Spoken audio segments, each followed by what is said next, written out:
Cordial saludo, jóvenes. Mi nombre es Pablo Ruiz. En nombre mío y de todo el personal de los laboratorios de química, les damos la bienvenida a estos laboratorios. Estos son espacios en los cuales llevamos a cabo la experimentación que nos sirve de apoyo a la parte teórica.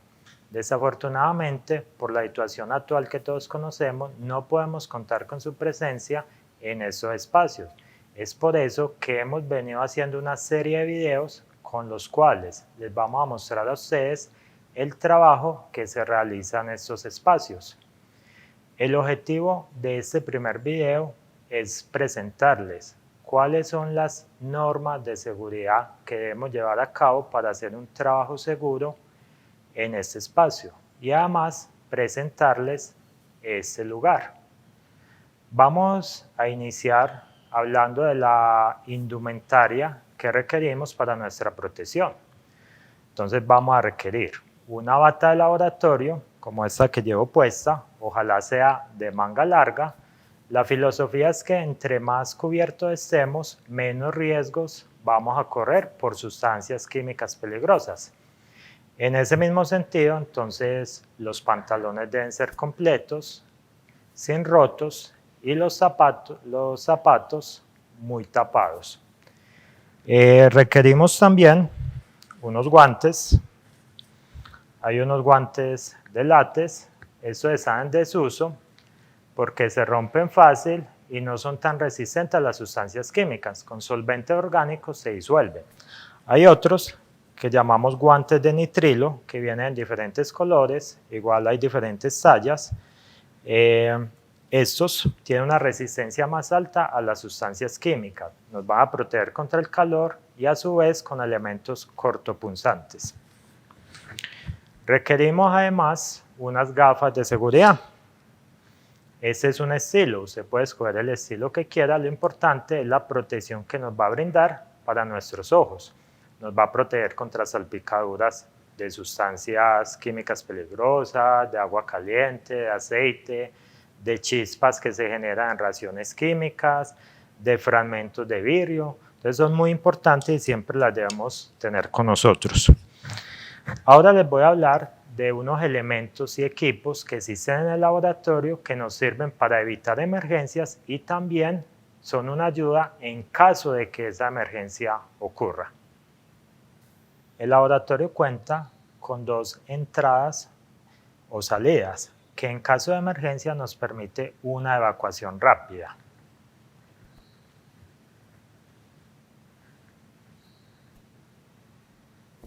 Contamos también con una ducha y un lavaojos.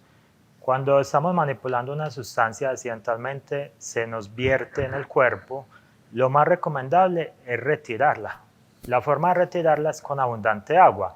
Entonces, en caso de que ocurra un accidente de esos, yo debo ubicarme debajo de la ducha y activar la palanca. Simplemente la bajo y me ducho hasta que sea necesario, el tiempo que sea necesario.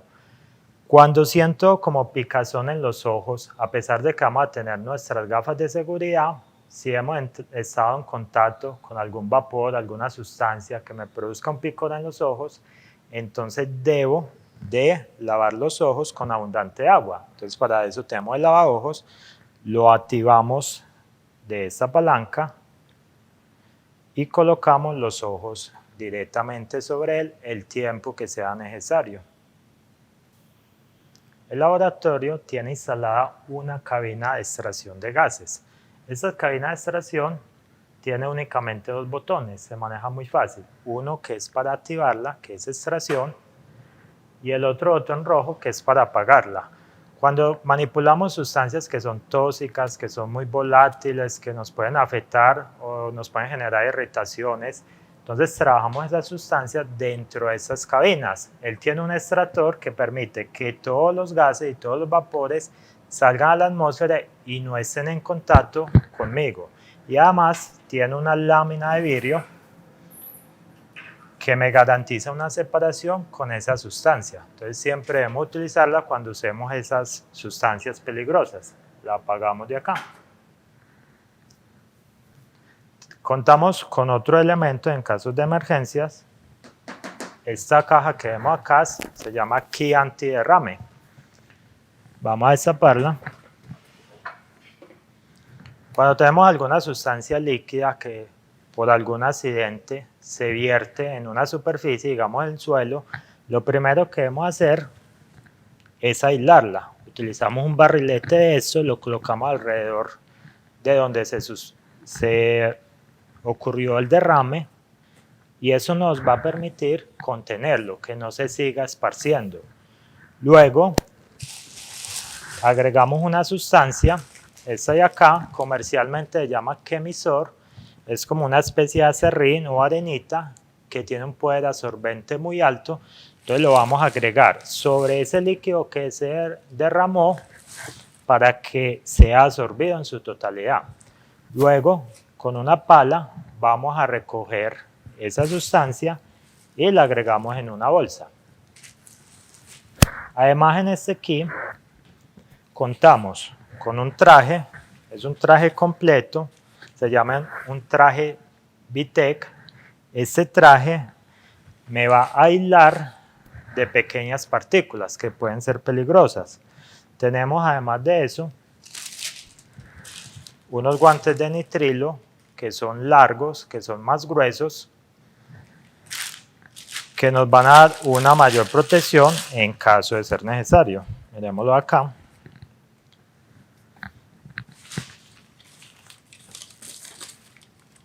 Y por último, depende del tipo de emergencia, tenemos una máscara con unos filtros adecuados de manera que garanticemos en todo momento nuestra seguridad.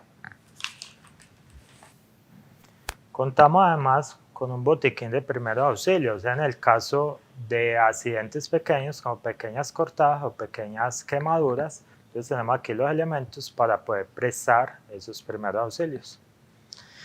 El laboratorio además tiene un extintor. Ese extintor lo utilizamos en caso de un conato de incendio. Un conato de incendio es cuando está pequeñito, cuando apenas está comenzando. Ya si el incendio ya es muy grande, ya no nos sirve el extintor. Cualquier persona lo puede utilizar. Su manipulación es muy sencilla. Vamos a bajarlo de acá. Él tiene un pin de seguridad. Yo simplemente lo jalo, apunto con la manguera directo al fuego donde se presenta y simplemente activo la palanca hasta que extinga ese fuego que ha ocurrido. Ya cuando estemos trabajando en el laboratorio, entonces los puestos de trabajo son sobre estos mesones. Tenemos 3 mesones de estos. Tenemos unas gavetas en las cuales tenemos contenido la mayoría del material que utilizamos en cada práctica. Parte de esos materiales que utilizamos, entonces tenemos aquí unas planchas cerámicas que nos van a proteger los mesones. Estos son unos mesones que son sensibles al calor, entonces utilizamos estas planchas de protección. Tenemos acá una plancha de agitación y calentamiento. Siempre que vamos a calentar y agitar, estas planchas nos lo permiten hacer.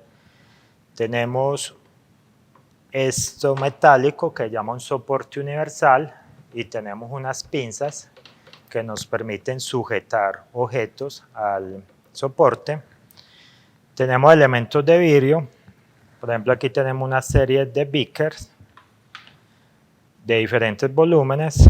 Tenemos este que es de 800 mililitros, uno de 250, de 100 mililitros, de 50 mililitros. Eso no nos permite medir volúmenes muy exactos, son volúmenes aproximados. Tenemos otros recipientes como estos, que llaman Erlenmeyer, que también hay de diferentes volúmenes, tampoco me da volúmenes exactos. Para medidas más exactas de volumen, tenemos lo que es la probeta, que también hay de diferentes tamaños, esta es de 25 mililitros, me dan valores más exactos de las medidas de volumen. Tenemos algo que llaman pipetas, tenemos esta por ejemplo pipeta graduada, esta es de 10 mililitros, tenemos otra pipeta graduada de 5 mililitros, tenemos otras pipetas que llaman pipetas volumétricas o aforadas, esta por ejemplo de 5 mililitros, estas nos dan valores muy exactos en la toma de esos volúmenes. pero no puedo tomar volúmenes diferentes de 5 mililitros. En este caso, la medida exacta sería, aquí hay una línea que se llama línea de aforo. Cuando yo llene esta pipeta hasta esta línea, estoy garantizando que allí tengo 5 mililitros. Una norma de seguridad nos dice que no debemos pipetear con la boca, es decir, no debemos llevar esto y succionar. Lo debemos hacer con unos elementos apropiados, por ejemplo estos, que llaman pipeteadores. Hay diferentes tipos, este es uno de los más sencillos. La forma de operar es la siguiente, les voy a mostrar. Voy a agregar agua sobre el beaker.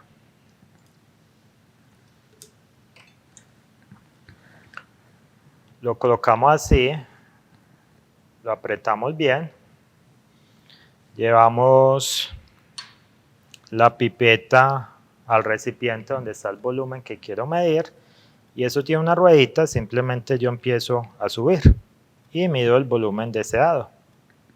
Lo puedo subir y lo puedo bajar. Y mire que no necesito utilizar la boca para hacer ese proceso. Vamos a descartarlo. Y hay otros elementos que tenemos en el laboratorio. Tenemos, por ejemplo, embudos de vidrio. Tenemos un pinómetro que nos sirve para medir densidades de los líquidos.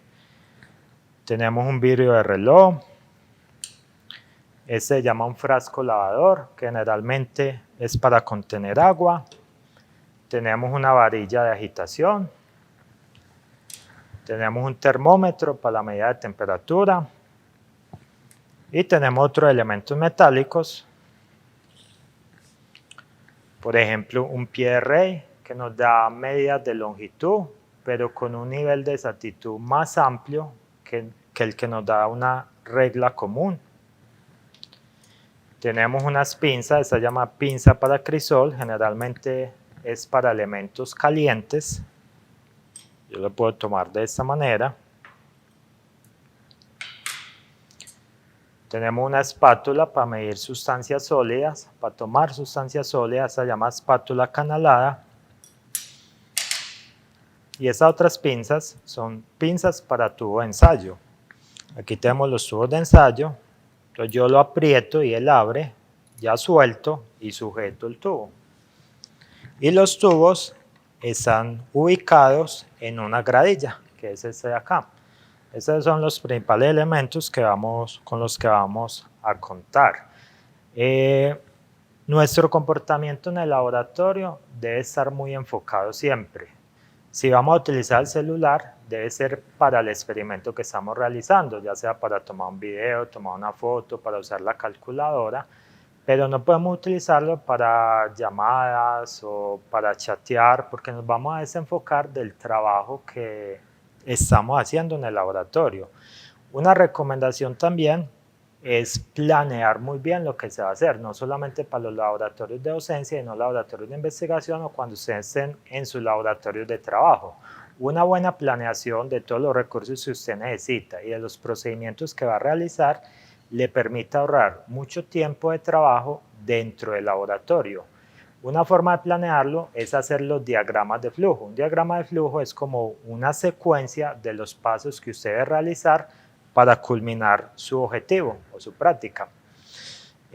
Normas de comportamiento también son, entonces no beber, no fumar, no comer dentro de esos espacios, porque sabemos que son espacios que trabajamos con sustancias peligrosas, entonces vamos a tener una fuente de peligro allí. Cosas que no debemos usar tampoco, por ejemplo, anillos, pulseras, relojes, gorras, porque en todos esos accesorios se pueden acumular partículas que se convierten en fuentes de contaminación. Entonces en el laboratorio vamos a evitar todo eso.